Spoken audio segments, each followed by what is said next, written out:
New York Giants running back Saquon Barkley has made a decision. What is his decision? What does it mean? What does the future hold? We're going to answer all those questions. Plus, we're going to answer some of your questions on today's Locked On Giants podcast, coming your way next. You are Locked On Giants, your daily New York Giants podcast. Part of the Locked On Podcast Network, your team every day.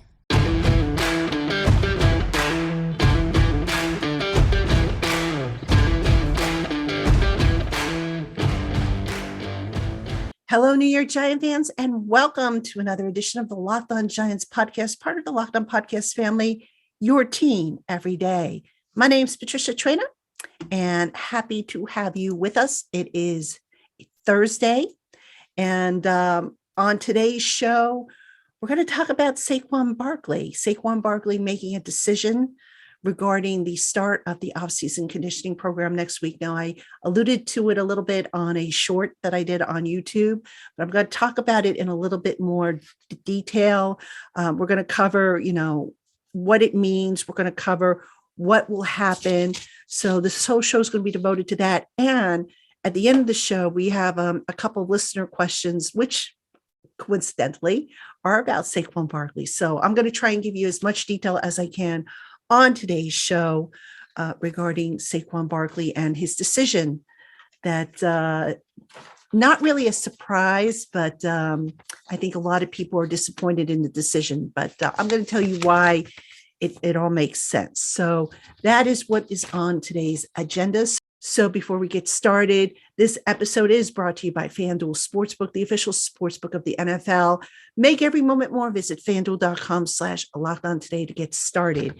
And I also want to give a shout out to a special group of people, our everydayers. That's right. If you listen or watch the Locked On Giants podcast every day, you are in a special group of people that we are acknowledging here on the Locked On Network called our everydayers. So if you're an everydayer, let us know. Drop a comment below this video if you're watching on YouTube, or send me an email and let me know so I can give you a special shout out. Appreciate you listening and tuning in. Got a lot to cover, so let's get into it. All right. So as everybody probably knows by now, it was reported by New York Newsday that Saquon Barkley is not signing the franchise tag. Hence, he is not reporting to the off-season conditioning program, which starts on Monday, April 17th.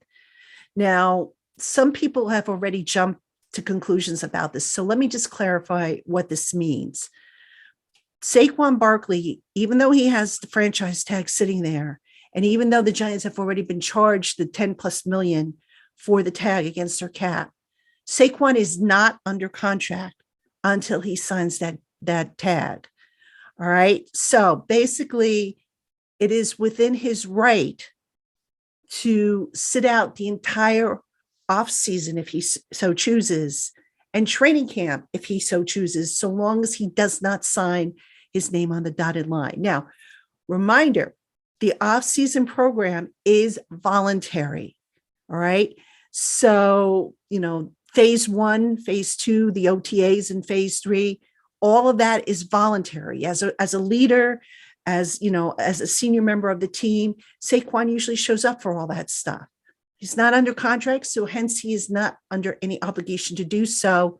Even if he were under contract, he wouldn't have to do so.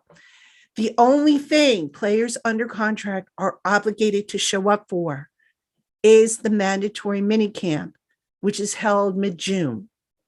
All right. So if Saquon isn't signed, if he doesn't sign the franchise tag or a long-term contract by then, he can skip that minicamp and he won't get fined. Whereas if he signs the franchise tag and he doesn't show up, now he's subject to a fine.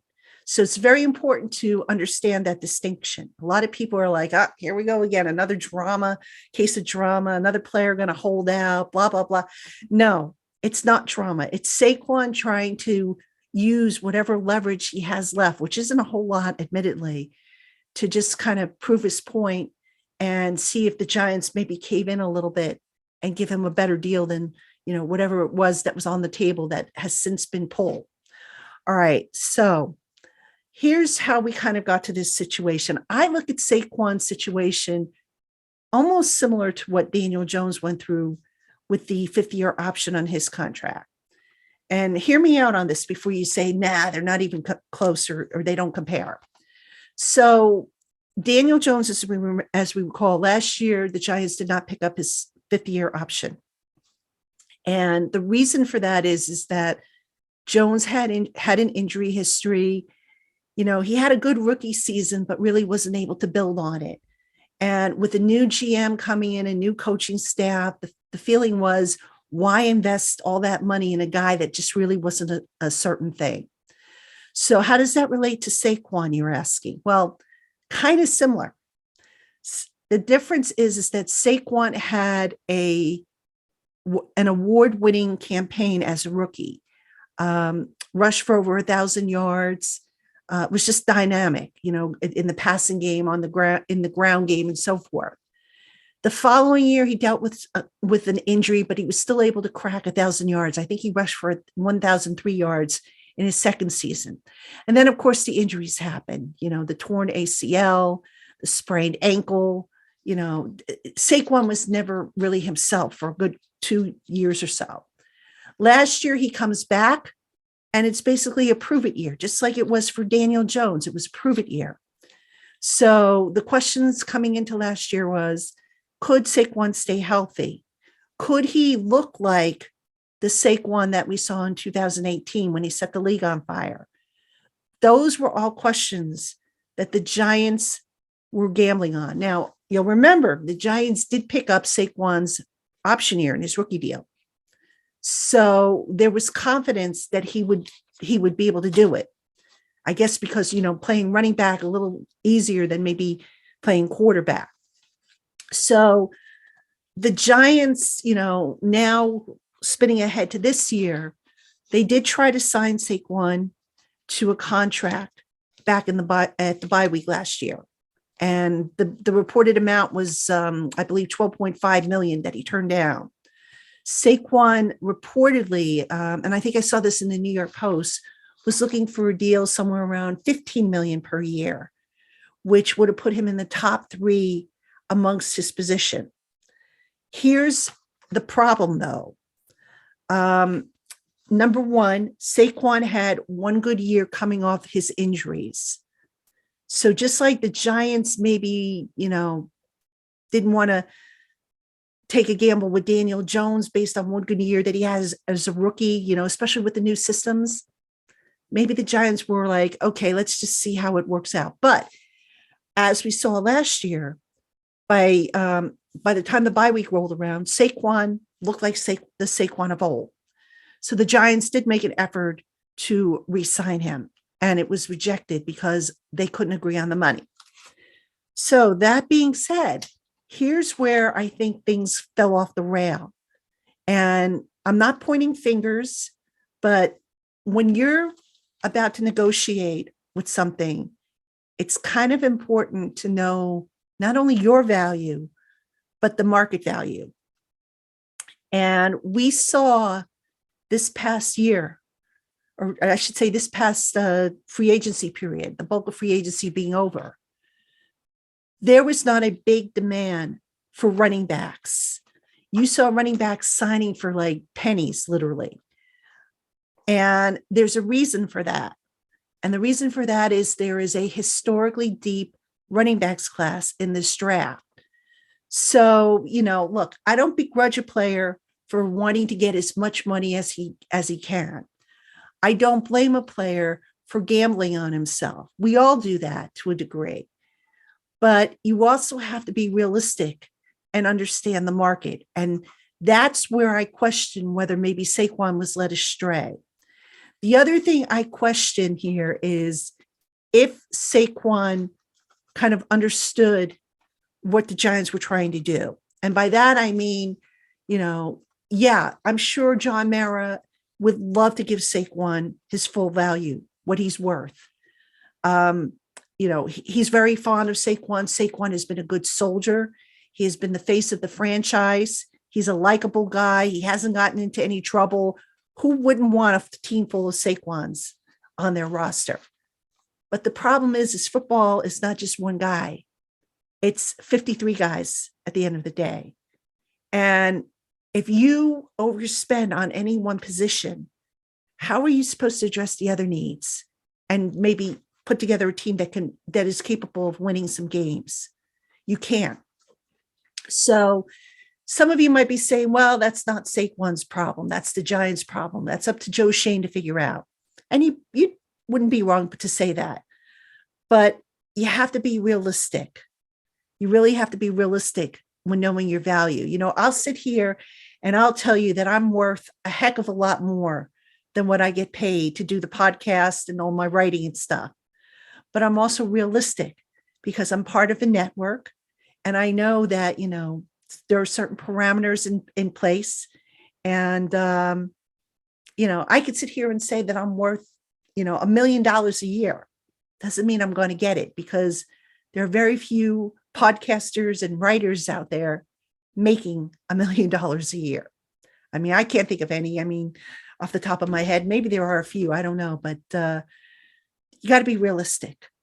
All right. And I just question how realistic Saquon's camp was, if they believe that, hey, we're a unique talent and we're worth 15 million a year. And, we don't want to hear anything else. Well, again, you've got hungry running backs coming into the league in a few weeks. They're going to be coming in on rookie contracts.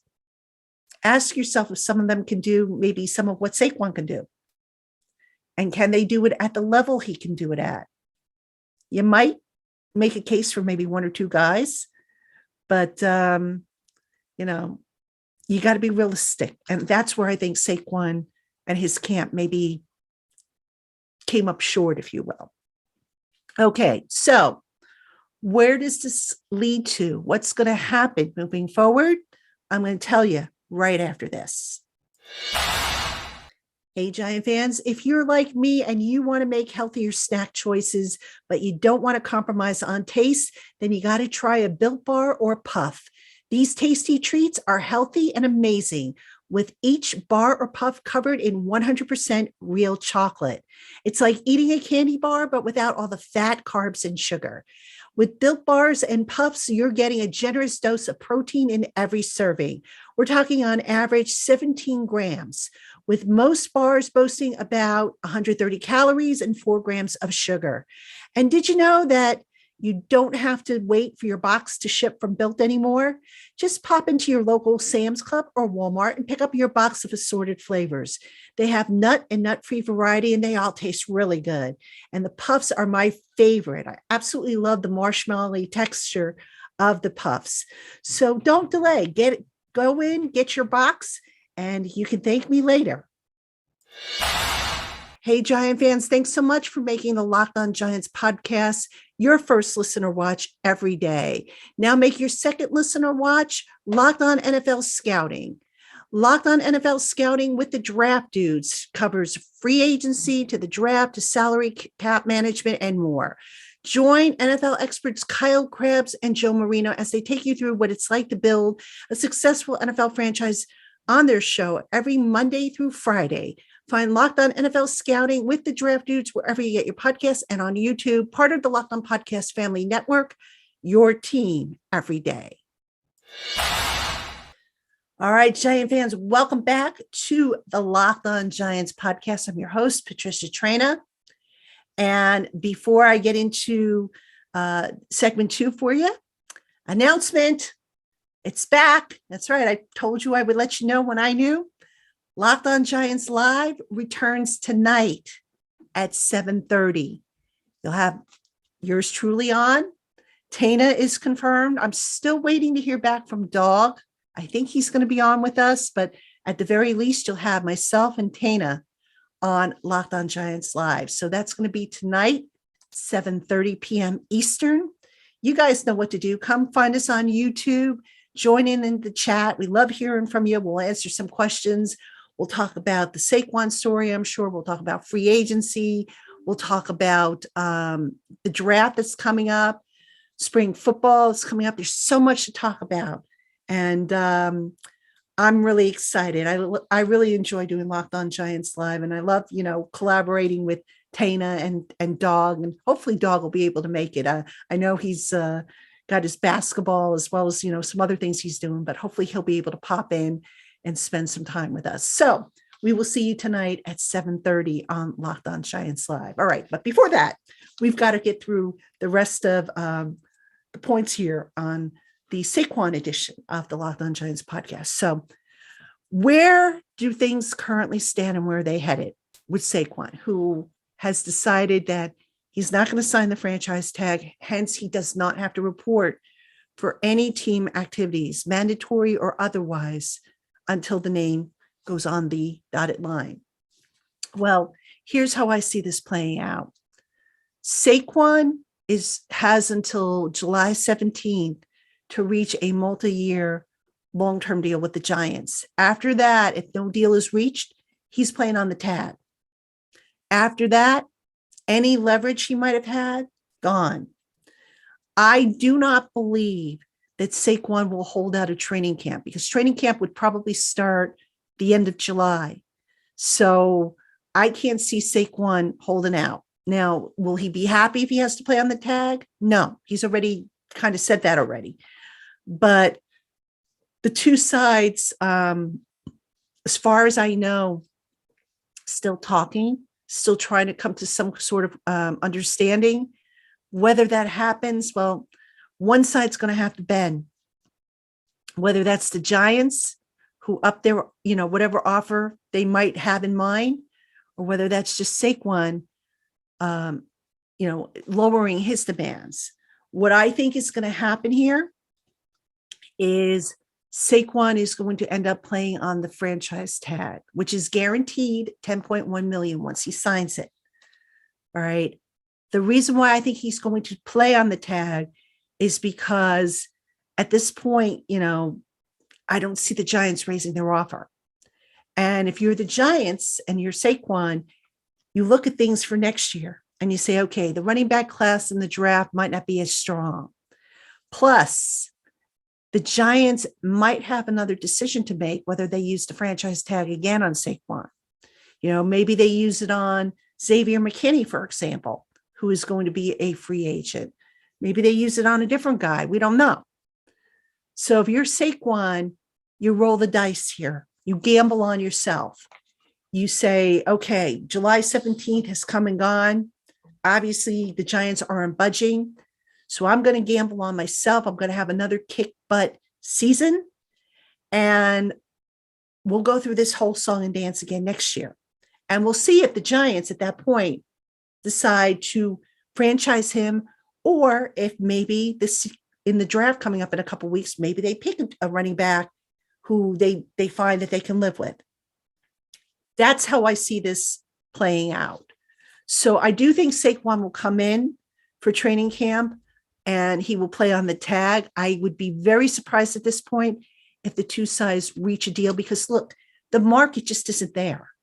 So if you're Saquon's agent, why would you try to force it when the market's just not there? It hasn't been there all off season.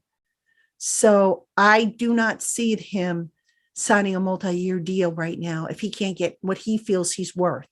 I mean, that's how I would advise him if I were his agent. Now, this is what I would tell Saquon. Look, I know he's getting advice from his agent, Kim Miali of Rock Nation. He's a leader, and he's a good player who's also getting up there in age, but that's besides the point. And, I don't know what conversations Saquon had with John Mara or with Joe Shane, but there has to be a meeting of the minds here where you kind of understand, like I was saying before in the previous segment, you might think you're worth $1 million a year, but realistically, that's not going to happen. You have to understand your value to the team and where things are at, So I question if maybe there's kind of a struggle there. If Saquon is like, look, I want money, I want my money. I want financial stability for myself and my family versus weighing being a team player. It's a very, very tough struggle. So I don't begrudge Saquon for wanting to get as much as he can, but at some point, you got to be realistic.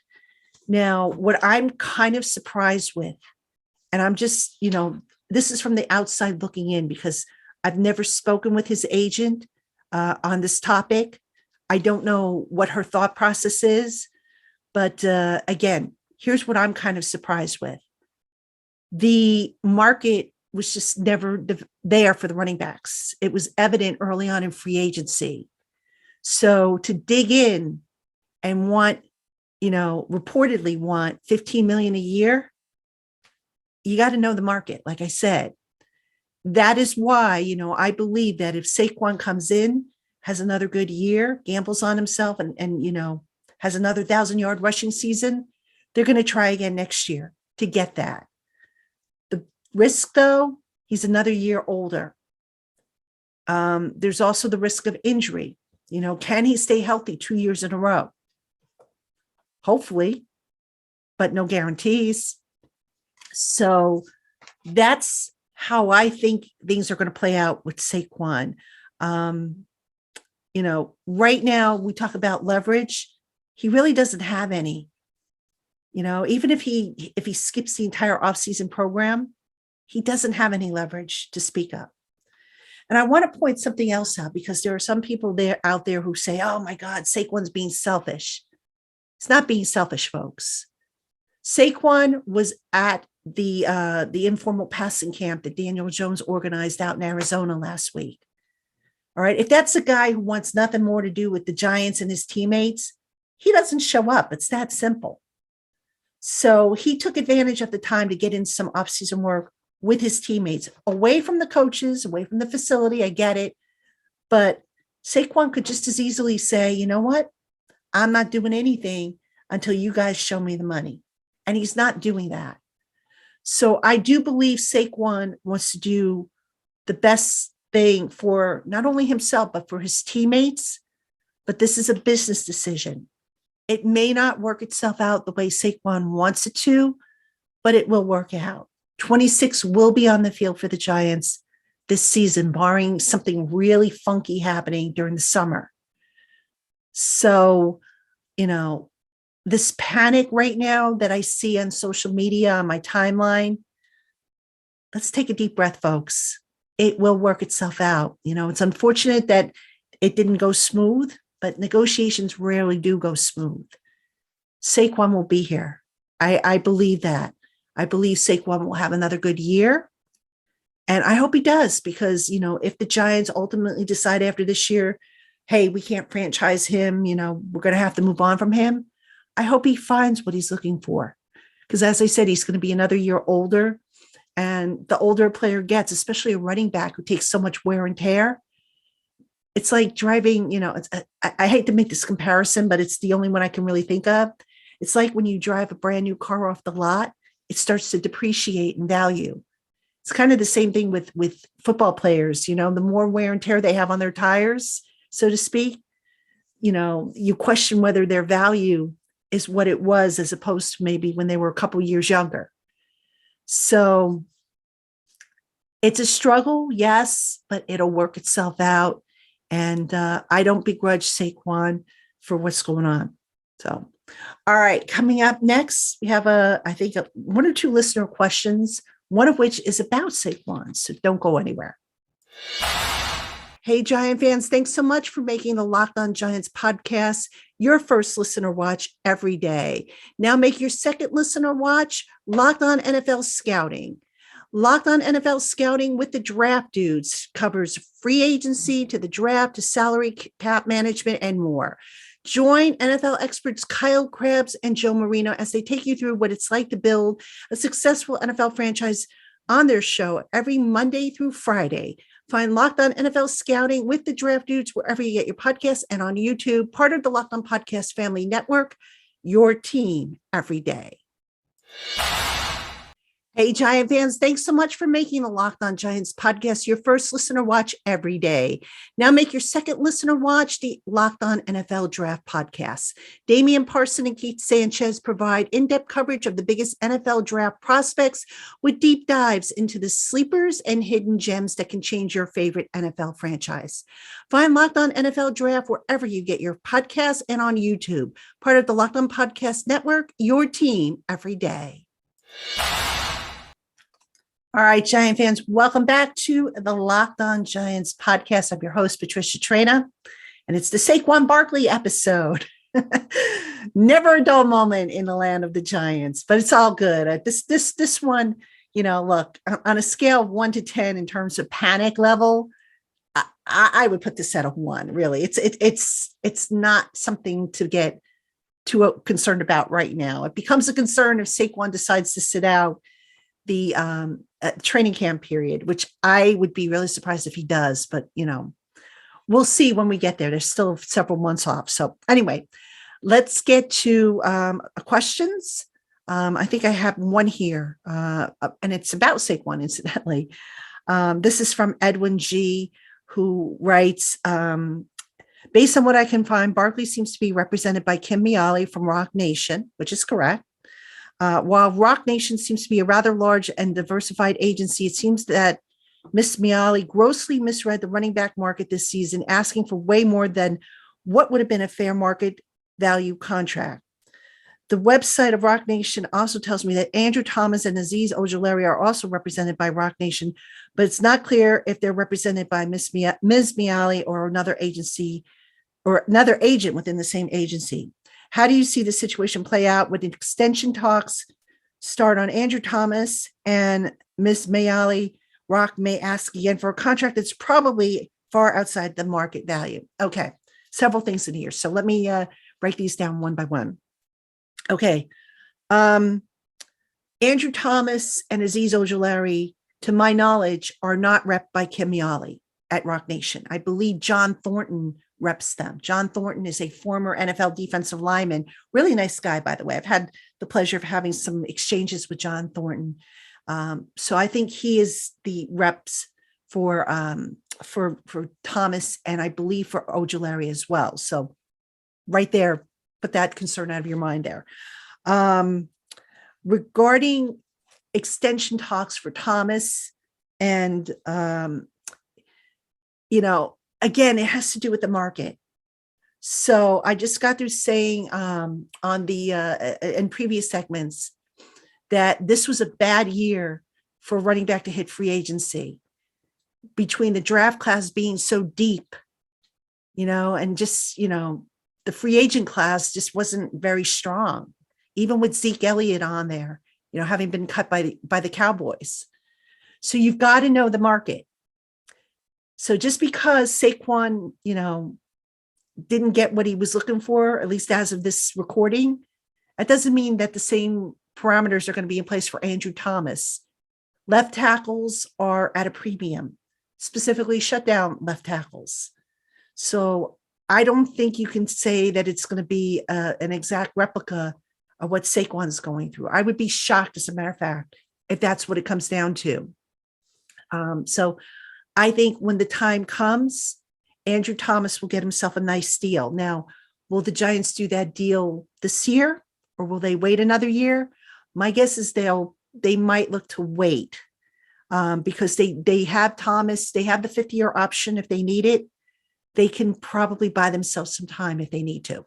So I'm not concerned about that. Regarding, Kim Miali misreading the market, you can make that argument. But again, what is the job of an NFL agent, or any agent for that matter? The job is to get your client the most that you can get them. So I do not, sit here and say, oh, she screwed up. No, she didn't screw up. Did she go about it, in a way that maybe I would have gone about it? Probably not. But at the end of the day, her job is to get Saquon the financial stability that he's seeking for himself and for his family. And the other thing is to serve as an advisor to him so that he doesn't settle, so that he doesn't throw up his hands in frustration and say, you know what, the heck with it, let's just sign a deal and get it done. Because that would be playing into the Giants' hands. Kim Mihali's job is to make sure that she is leveraging as much, that she's, leveraging as much as possible on Saquon's behalf. Now, Saquon, as I mentioned, does not have a whole lot of leverage here because the Giants have said, hey, we're fine with you playing on the franchise tag. So if you want to, hold out and keep, holding your breath for $15 million a year, go ahead. Eventually, we know you're going to sign. We know you're not going to sit out the year. So go ahead. Now, where Saquon can take back the leverage, obviously, is if he skips training camp and holds out into the season, which, again, I don't see happening. I would be shocked if that happens because Saquon is training for the season. He's training to be ready, and he'll never get his deal that he's looking for if he sits out. And I think the Giants know that. I think, he knows that. So, yeah, to your question, I know this is a kind of a long-winded answer, Edwin, but I'm not worried about Andrew Thomas when his deal comes up. I'm not worried about Azeez Ojulari when his deal has to come up. Saquon, I do believe there's going to be, a resolution. It may not be tomorrow. It may not be next week or next month, but the bottom line is the Saquon's going to be playing for the Giants this year. I've said it in the previous segment. I'm going to say it again, Edwin. I would not sit here and wring my hands at this point unless, something unexpected pops up. So we'll have to see. But I think the Giants and Saquon, no hard feelings. It's business, business negotiations can be really, really tricky. I think we all know it. So, I'm not too concerned about that. So anyway, I think that's the only question we have. Yes, it is. It's the only question we have today. So short and abbreviated listener mailbag. So anyway, that's going to do it for us here on the Locked On Giants podcast. Now, again, don't forget tonight, Locked On Giants Live. So you will want to tune in. I'll be on. Tana will be on. We'll see if Dog is able to join us. Hopefully, fingers crossed. And hopefully you guys will be on as well. So we can get a discussion going, a robust discussion going. Always a lot of fun. So that'll be 7:30 tonight. Swing on by. That's in the YouTube channel. And we'll have the audio, obviously, after the recording is done. We'll have that up in the for all our audio platform listeners. So want to thank you, as always, for tuning into the Locked On Giants podcast. And we'll see you hopefully later, depending on when you're watching this. And if not, we'll see you tomorrow. Take care, Giant fans.